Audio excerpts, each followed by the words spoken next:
경제 분야 그 법안이 아주 많은데 네. 아무래도 대구시 경제국장 출신이라서 그게 영향을 좀 미친 것 같습니다. 그렇습니다. 그 현장에서 직접 기업들하고 그리고 노동자들과 그리고 관련된 어떤 그 연구하는 교수님들 분들과 해서 좀 그런 좀 아이디어를 많이 좀 얻고 있습니다. 예, 그 고시 출신의 그 행정 공무원을 하다가 예. 이렇게 국회에 여의도 입성하게 됐는데 예. 앞서도 뭐 그 여대 야수 전국에서 좀 어려웠다 이런 맞습니다. 말도 말씀도 하셨는데 네네. 가신 그 과매를 먼저 한번 말씀해 주시죠. 예. 이번 21대 국회가 이제 지난 2020년 이제 5월 30일부터 이제 개원이 되었습니다. 개원이 되고 난 다음부터 이제 굉장히 이제 여야 간의 갈등이 시작됐는데 그 핵심은 상임 위원장 배분이었습니다.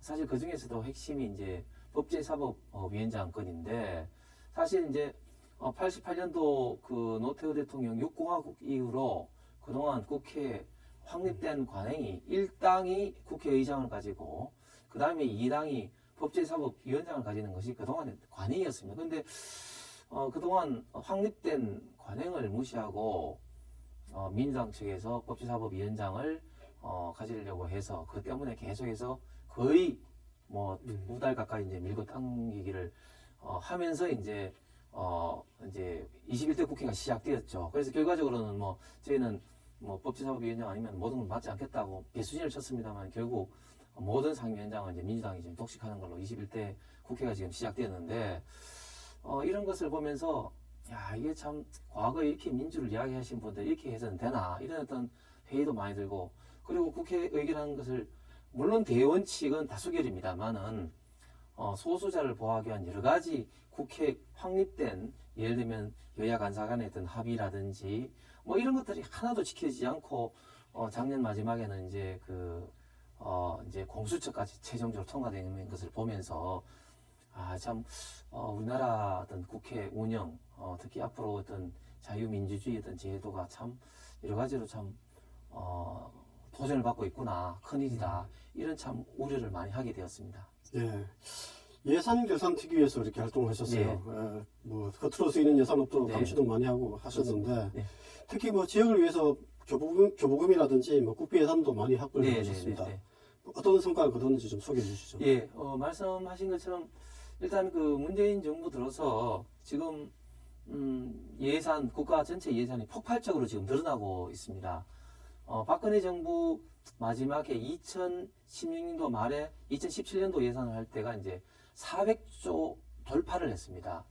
그런데 지금 3년 반이 지난 올해 들어서 작년 같은 경우 이미 이제 본 예산이 이제 640조, 중연까지 다 합치면 670조를 돌파를 했습니다.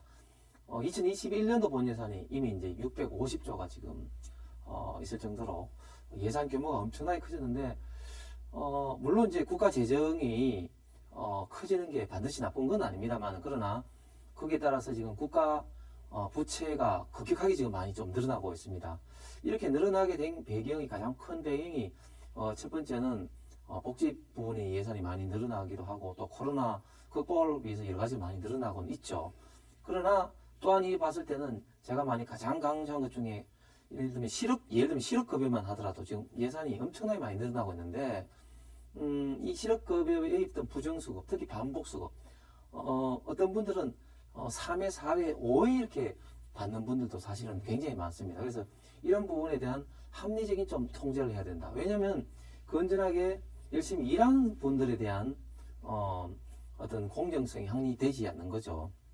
이런 측면에서 어떤 예산 사용 문제에 대해서 이야기를 많이 했고 우리 지역을 위해서는 참 제가 좀 보람을 느끼는 게 작년에 이제 예결위를 하면서 제가 홍남기 기재부 장관 부총리한테도 강력하게 불렸습니다만은 그 영향으로 우리 그 동구 지역에 국가 청소년 직업 체험원이라든지 또 제가 시에 있을 때부터 했습니다만은 첨단 의료기술 시험 훈련원이라든지 이런 부분이 예산이 정부 부분에는 포함되지 않았습니다만은 예산이 이제 포함이 되어 있었습니다.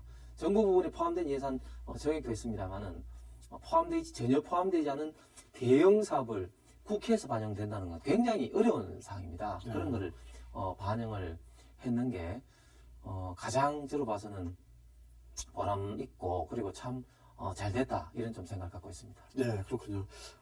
초설인데도 그 국민의힘 중산층 서민 경제위원장을 예. 맡았습니다. 예. 사실 코로나19 여파로 제일 힘든 분이 그 중산층 서민들인데 그렇습니다.